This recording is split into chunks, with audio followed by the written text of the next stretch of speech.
Welcome to WakeMed Voices. I'm Amanda Wild. How do we actually talk to our teens about mental health? WakeMed psychiatrist Dr. Danielle Keyton is here to address that question and offer guidance on how to start honest conversations about mental health with our teens. Welcome to the podcast, Dr. Keyton. Thank you so much for being here. Thank you so much for having me. It's hard for teens to open up when they're struggling, even with people they trust. What makes it so difficult? Well, I think it comes down to the fact that we're talking about teenagers. And so for many teens, it comes down to just being judged or just the fear of not being understood. So a lot of teens that I work with, there's a lot of talk and discussion about mental health, but they're worried about people not understanding them and people not being supportive or being judged in the environment. So I think it's really trying to get a child or a teenager to understand that you're really just there to help. Well, how can we make it easier for teens to speak up and feel heard? Well, I think coming very just straightforward at them, trying to say, hey, I'm here. I want you to understand that you can say something to me without being judged, without being misunderstood. Like, I'm here to help, and just creating that environment and then listening, being easy to talk to instead of always offering advice first or making it seem like that guardian or parent interaction. Yeah, it's really hard to refrain from jumping right in there, isn't it? We all want our teens to thrive, but what do adults sometimes get wrong when trying to check in with their teen? Like I was saying, that immediate solution, trying to solve the problem before making sure that the teen is being heard. Sometimes they will feel like it's more of an interrogation, and then that'll immediately lead them to shutting down the conversation. So, slowing down, making sure that you're validating their feelings helps to build trust and make it more likely that they'll open up again. So there's some approaches, like you said, creating that environment of no judgment. I'm here to listen. We mentioned the jumping in of parents sometimes. What other things might shut them down? Things that we might mistakenly say? So, I think if we make a comment or respond with something that feels like critical or judgy. So, for instance, if you say something like, oh, you shouldn't have done that, or why didn't you come to me first, or why did it take you so long, or oh, no, that's not true. Don't think that, you're not. So, I think a lot of times we want to immediately show the person that maybe what they're thinking is a little bit outside of maybe what we believe or we see them as. But instead, it sounds like we're not validating them. So it's very important to not like try to immediately get them to think differently from what they're actually saying.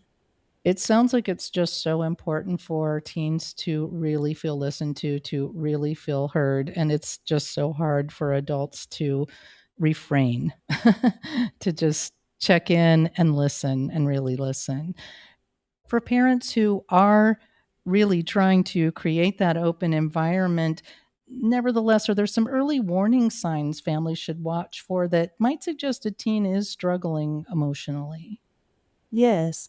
So I think it's important to make sure that we notice patterns in our teens. Instead of like jumping to conclusions about maybe a bad day, because everybody has a bad day. But when you start seeing patterns and behaviors, so like several days or several weeks of a teen shutting down or being isolated, not really interacting with their family or friends like they normally would, that is something to really kind of check in with them about and say, hey, I noticed that you're not eating dinner with us anymore, or you're not really talking to your friends or spending time with the people that I know you enjoy. Can you explain to me why that is? That is something that I would say, really kind of helps them notice that you have noticed the changes and then creates that environment where you're like, okay, they notice that something's different. Maybe this is okay for me to talk about.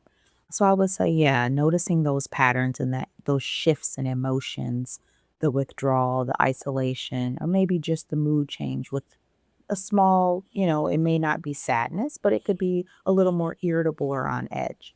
So, we're talking about how we should respond when stress is obvious or even becomes something more serious. How do we also steer our teens toward other places of support? Well, early support can make a big difference and it will depend on the situation. So, making sure that a teen, if they have never talked about something that is really serious, that it is discuss with them that, hey, this is very serious and we need to go to the proper authorities, or we need to go to, if you're not their parent or guardian, making sure that their guardians are aware of something going on. If it's something that is not at risk for they're immediately causing harm to them, then those are things that can be discussed slower when they feel comfortable saying, hey, I can be that person for you, or I can connect you with a support person or a counselor. I think it really is important to really understand the situation though before you start seeking resources because there is a level of resources available depending on the severity. And what kind of difference have you seen that early support make? Getting support early can definitely prevent significant changes in their daily function. So we are worried about teens declining in their day-to-day functioning, which a lot of times can include their academics. Academics are very difficult for teens because they're worried about the next steps. They're worried about what they do after school. And once you fall behind, then that can lead to a whole additional bag of worms. So being more stressed out, feeling like they can't get caught up, feeling like this messes up their whole entire future, or feeling like a disappointment in their friend group or their family. And so making sure that they get that support early prevents them from having to have another additional thing to worry about academically or just kind of feeling different or like a disappointment. So, we do prevent the snowball effect there when we can get early support in place. What should a teen expect from their perspective when they reach out for mental health support? Well, one of the biggest fears I think is like the fear of the unknown. So it is important to reassure teens that seeking help is safe, sometimes confidential, but a supportive process. So a lot of times with younger groups, I like to kind of tell them that they're not in trouble. So if they did something that essentially could get them in trouble, if a parent or guardian knew about it and now they're anxious or they're sad or withdrawn, I make sure they understand like you're not in trouble. This is more to make sure that you get the help that you need regarding substance use or regarding, doing something that caused them to now feel like they are going to be in trouble. But making sure that we know and explain that this is how this process works. I'm going to set you up with a counselor. You can talk to them. You can learn how to cope with different things going on. When you feel ready, then you don't have to go anymore, or you may need to continue with this process until you get more of the control over what's going on. Now, Dr. Keaton, for families who feel overwhelmed or are unsure where to start, what resources or next steps do you recommend, including those available through WakeMed?